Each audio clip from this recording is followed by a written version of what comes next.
Hello everybody, this is Refresh, and I'm here to take a look at the Mono Green Stompy Challenger deck for Magic the Gathering. This came out during Kaldheim Standard, and this is a green deck. It says on the back, "Who's the beatdown? You are. Stomp all over your opponents with a barrage of beefy creatures ready to fight anyone or anything that gets in your way."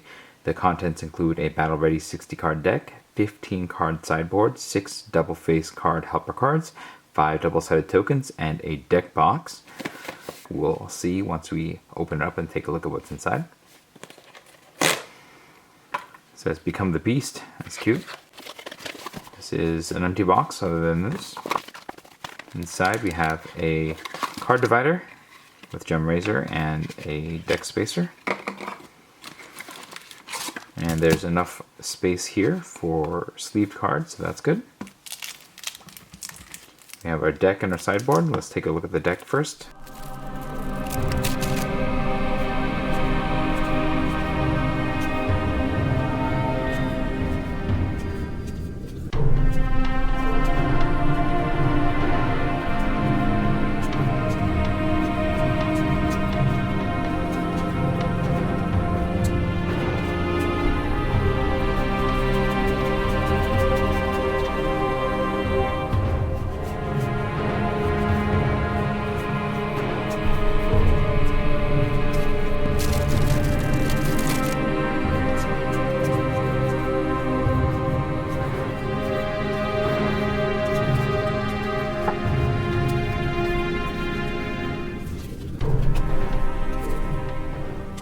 Well, this isn't quite the food-based lists that were popular at the time, and it doesn't have the most popular cards in those decks either. I mean, there's a few cards that you would have seen in some of the Stompy decks here, but it's definitely a bit of a far cry from what was really running around in Standard at the time. That said, sometimes you just want to play a Mono Green Stompy deck, and this does provide the basic experience. So we'll play this against its peers, and then I'll be back to let you know what I think. So I've had a chance to play with this deck, and I have some thoughts. This is probably the most perplexing of the decks that were included in the 2021 Challenger decks. For one, this is a deck that relies heavily on cards from Throne of Eldraine, which is from the previous year, and so these cards have seen circulation for a long time. Now, some of these cards were quite important.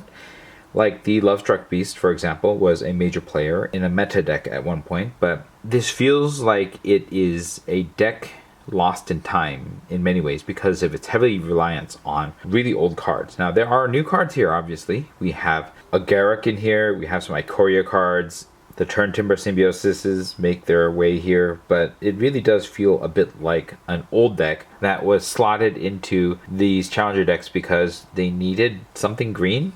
And that's all I can imagine that this is for. Because this is still an aggressive creature deck, much like the Mono Red aggro deck and the Rogues deck. It's just trying to get there by playing your creatures, getting big and smashing face. So it's not playing any role that the other two decks don't really play. Yes, the creatures are a little bit bigger, but not a lot bigger. I mean, they can get large because cards like Yorvo and Wildborn Preserver, Scavenging Ooze, and Stonecoil Serpent have the ability to scale as the game goes on, and even the Swarm Shamblers do.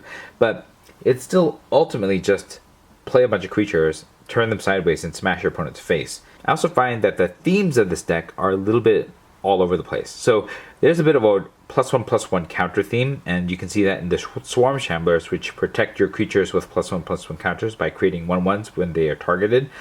Interestingly enough, the Snakeskin Veil, which leaves a +1/+1 counter, also nullifies one of the targetings, and so it's a bit of a non-bow in some ways, but the Wildborn Preservers, the Scavenging Oozes, and the Yorvos all have the ability to get +1/+1 counters, and the Stonecoil Serpent is made of +1/+1 counters. So there's a little bit of a theme here, but there are also cards here that don't fit that theme whatsoever, like the Wildwood Trackers, the Surfaron the Hedgehammers, Thrashing Brontodons, Kazandu Mammoths, and the Gem Razors all don't really fit that theme, and you could theoretically put counters on them with the Snakeskin Veils, but there's only 2 of those.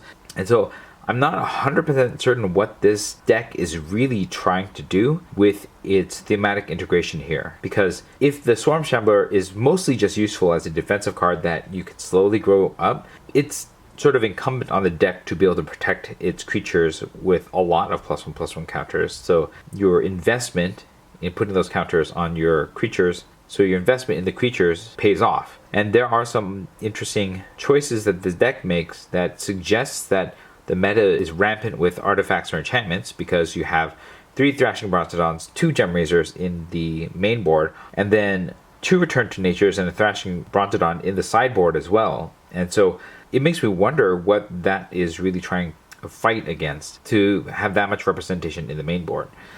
There are strong cards here, like the Stonecoil Serpent.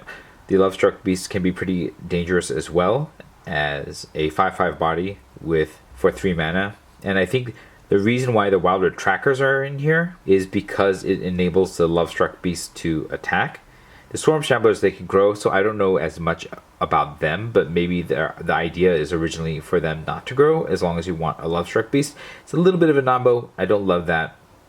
The Yorvos, there's only 2 of them, even though it seems to be a fairly important card to the deck. Scavenging Oozes could have probably been put in the sideboard, although I guess they're there to counter rogues in some sense, and maybe they were a big problem. Sir Farron is just a mystery, because yes, it can give a power toughness boost to another creature when it attacks, but it's just a 2/2. How often is it swinging, right? And that's probably the biggest question mark of the entire deck. But when you add all this together, and there's not much evasion, right? We have the trample on the Gem Razors and these Stonecoil Serpents to talk about. I don't know how this deck is going to achieve its game plan unless your opponent is just stumbling. So yeah, there's Primal Mites to bash away your opponent's creatures, but there's no ramp really, and so the X is just going to be based on how many lands you get to play, which is also true for the Stonecoil Serpent. And you only have 1 Garruk Unleashed, which is one of your few ways of giving trample regularly to your own creatures. And so I feel like the confused nature of this deck really shines, and it's probably the weakest of the 2021 Challenger decks. I'm not saying that it's not somewhat fun to play. It is nice to see your creatures grow bigger and bigger and smash face, but it just doesn't seem to have a strong sense of identity, and I think that is why I would probably put it as the least enjoyable and the least strongest of the 2021 Challenger decks. But if you have experience with Mono Green Stompy from this era of decks, or this deck specifically, let us know your experiences in the comments below. If you found this video helpful, hit the like button. If you'd like to see more of my videos, you can hit subscribe. This is Refresh. Thanks for watching, and I will see you next time.